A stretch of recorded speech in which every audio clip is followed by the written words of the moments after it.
راجعون بسم اللہ الرحمن الرحیم رب اشرح لی صدری ویسر لی امری واحلل عقدۃ من لسانی یفقهوا قولی قال رسول اللہ صلی اللہ علیہ وآلہ وسلم ان اردتم عیش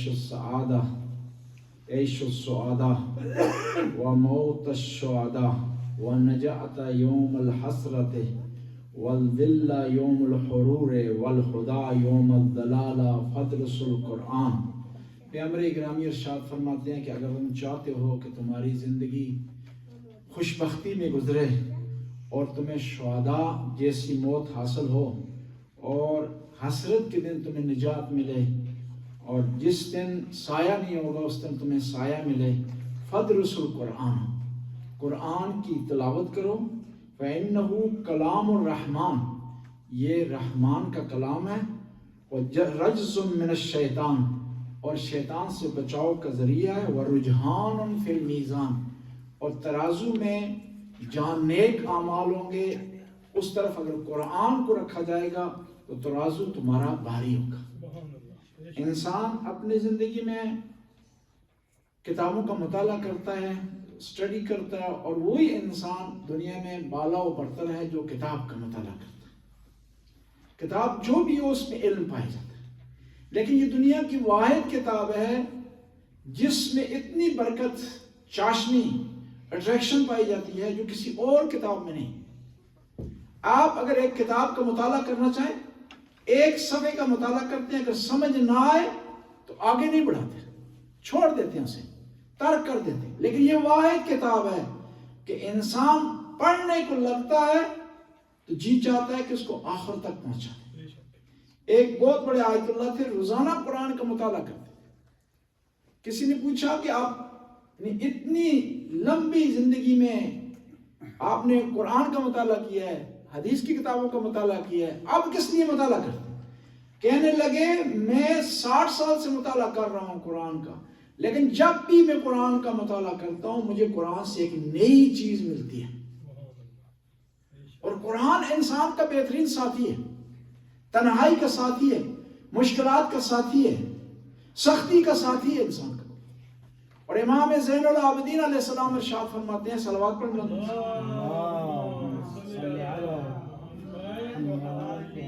فرماتے ہیں کہ اگر میں اکیلا ہو جاؤں، میرے ساتھ کوئی نہ ہو، تنہا ہوں، لیکن اگر میرے ساتھ قرآن ہو تو میں تنہائی کا احساس نہیں کروں گا۔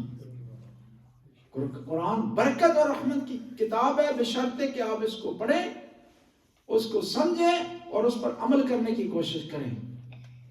پیغمبر نے اپنی زندگی کا 23 سالہ زندگی کا نچوڑ 2 چیزوں میں بیان کیے، انی تارکم فیکم الثقلین کتاب اللہ و عطرتی اہل البیت، کہ میں تمہارے درمیان 2 چیزیں چھوڑ کر جا رہا ہوں، اللہ کی کتاب اور اپنی عطرت۔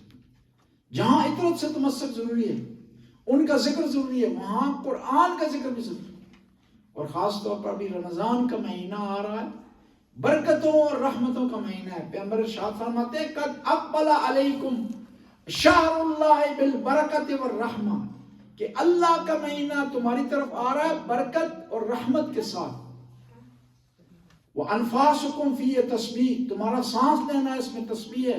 وَنَوْمُكُمْ فِي عبادہ، اس میں نیند بھی تمہاری عبادت شمار ہوگی۔ اور اس مہینے میں شیطان کو قیدی بنا دیا گیا، اور اس مہینے میں اگر آپ ایک آیت کی تلاوت کریں گے تو آپ کو خدا 70 آیتوں کا قرآن کی ختم کرنے کا ثواب دے گا۔ بس قرآن سے برکت حاصل کرنے کی کوشش کریں۔ جس آدمی کی زندگی میں قرآن ہے اس کی زندگی میں پریشانی نہیں ہے، ٹینشن نہیں ہے، مشکلات نہیں ہے، بیماریاں نہیں ہیں، بشرط کہ انسان قرآن کو دل سے پڑھے، چاہت سے پڑھے، محبت سے پڑھے، اور قرآن کے جو فرامین ہیں ان کو سینے سے لگائے، ان پر عمل کرنے کی کوشش کرے۔ قرآن میں جو آپ کے حقوق بیان کیے ہیں وہ آپ کو ملنے چاہیے، جو قرآن نے آپ کے فرائض بیان کیے ہیں ان پر آپ کو عمل کرنا چاہیے۔ قرآن نے جن چیزوں کو مستحب کہا ہے ان استحبابات پر آپ عمل کریں۔ قرآن نے اگر کسی چیز کو مکروہ کہا ہے اس سے رک جائیں۔ اور قرآن کی طرف آپ جو مطالعہ کرتے ہیں تو اس میں مین چیز جو بیان کی گئی ہے نا وہ انسانوں کے حقوق ہے، اور انسانوں کے حقوق میں جو سب سے ٹاپ پر بیان ہوا ہے وہ حقوق والدین ہیں۔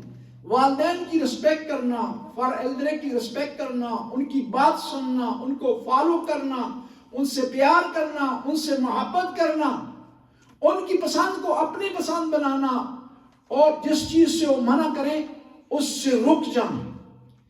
اگر انسان 1000 رکعت نماز پڑھے نا اور ہر روز قرآن مکمل کرے، لیکن اگر والدین کو فالو نہیں کرے گا، ان کی رسپیکٹ نہیں کرے گا، قرآن کے پڑھنے کا کوئی فائدہ نہیں ہے۔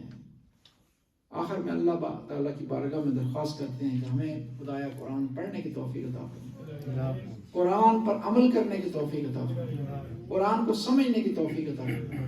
خدایا بچوں کو ترقی عطا فرما، والدین کا فرمانبردار بنا۔ یا اللہ انہیں محرمات سے بچنے کی توفیق عطا فرما، واجبات کو بجا لانے کی توفیق عطا فرما، انہیں امتحانات میں کامیابی عطا فرما، اچھا مستقبل عطا فرما۔ یا اللہ ان بچوں کے والدین جو کوشش کرتے ہیں، ان کو یہاں لاتے ہیں، اسٹرگل کرتے ہیں، ان والدین کو اس کا اجر عطا فرما، صلہ عطا فرما، خدا میں طول عمر عطا فرما۔ یا اللہ ان بچوں کی ان والدین کو خوشیاں نصیب فرما، ان بچوں کو اچھا مستقبل عطا فرما، ان بچوں کو امام کے اس گھر سے وابستہ فرما، یہاں بار بار آنے کی توفیق عطا فرما، یہاں سے حاصل کرنے کی توفیق عطا فرما۔ ربنا آتنا فی الدنیا حسنہ وفی الآخرۃ حسنہ وقنا عذاب النار۔ اللہم صلی علی محمد۔ آخر میں ہم شکریہ ادا کرتے ہیں اپنے قاری زاہد افشار صاحب کا، اور اسی طرح شکریہ ادا کرتے ہیں قاری سید علی حسینی صاحب کا کہ تشریف لائے اور اس محفل کو منور فرمایا اور معطر فرمایا، اور اپنی بہنوں کے بچیوں کا بھی شکریہ ادا کرتے ہیں کہ انہوں نے نظامت کی، اس پروگرام کو ترتیب دیا اور مومنین کو یہاں لانے کی کوشش کی۔ صلوات